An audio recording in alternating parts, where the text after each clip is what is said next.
Hey everyone, it's Kuma Link, and I'm back with some more Raincoat content because that one video I made was not enough to satisfy my appetite for speculation when it comes to this game. I honestly wasn't expecting to make another video on this game just yet, but here we are. So today I'm just going to be going over some things that I didn't get to talk about last time.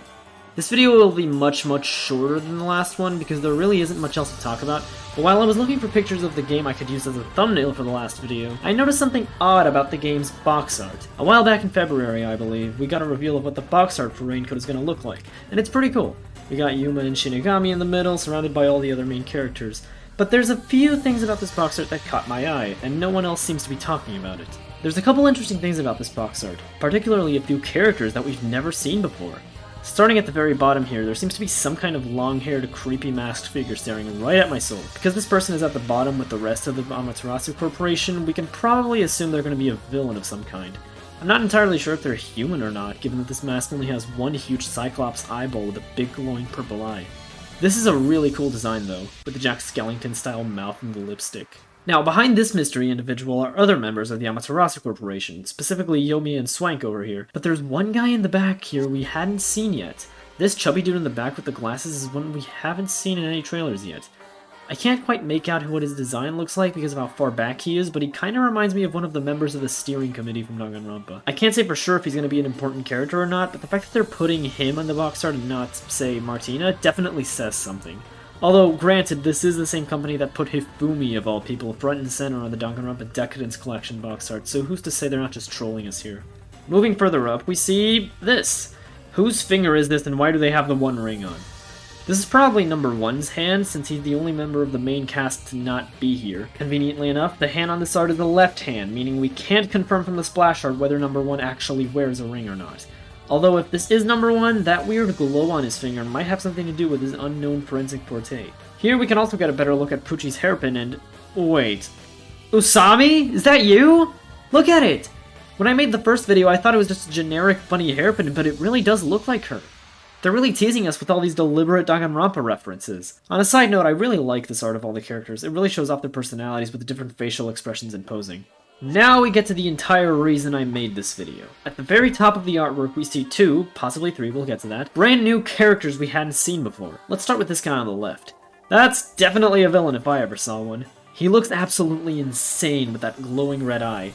Is he bleeding out of his eye? He almost reminds me of Shigaraki from My Hero Academia. Given that they put him at the very top of the box art, I'm guessing he'll be a primary antagonist for the game. Alongside him, we have this girl, who definitely looks a lot less villainous. In fact, she looks like she's scared for her life being next to this dude. She's crying. Yet again, we have another Chiaki lookalike, and between her and Pucci, I don't know how much of this is a coincidence.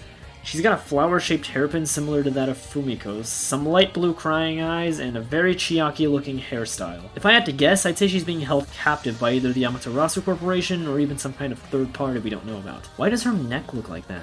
I don't know if this is just a shading thing, but it looks really off.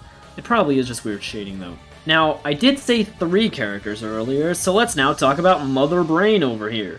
I have no idea if this is a character or if it's just normal imagery they decided to put here for the sake of it, but it is certainly interesting. The brain seems to be plugged into something with all those cables coming out of it. If this creepy guy is part of the Amaterasu Corporation, maybe they're trying to look inside this brain to find out some important information or something? I wonder if this has something to do with that research we saw in the Character Spotlight trailer. Hell, maybe it has something to do with this girl. Maybe the reason she's crying is because they're locking her up and analyzing her brain. Is this her brain? Side note, but what the hell is this thing in the middle? Some kind of golden dagger or blade with an eye-shaped insignia on it. This looks like something straight out of Miitopia. If you look closely, you can actually see some kind of design on the blade, but I have no idea if that actually means anything. Another interesting thing I noticed was the text on this box art. Just from a glance, I can make out the word Amaterasu. My something, the something thus, brain, you can't actually see the full word, but I think it's pretty obvious what that says. And most interestingly of all, this line down here, no stop. I'm not sure what some of these lines even mean, but that no stop is absolutely connected to this girl somehow. There's also some other text off to the side here, but the image quality is too low for me to be able to read what it actually says. They look like numbers though, so maybe it's some kind of code.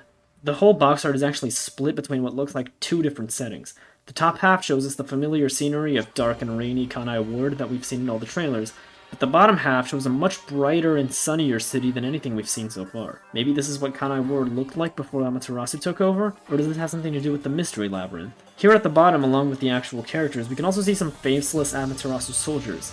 Interestingly, they're all wearing gas masks. Could this have something to do with that one line in the trailer about the rain having negative effects on the human body? If so, why isn't anyone else wearing any protection? There's also a lot of interesting buildings here, like this weirdly shaped tower and whatnot. I'm guessing we'll be visiting some of these locations in-game. Well, I mean, I think I've just about squeezed everything I can out of this poster, so I'll stop for now. What do you guys think about these mysterious characters? How do you think they'll play into the story? Be sure to comment below and tell me your thoughts. I hope to make more content on this game as we get closer to release and get more information. But until next time, I suppose I'll have to leave it off here.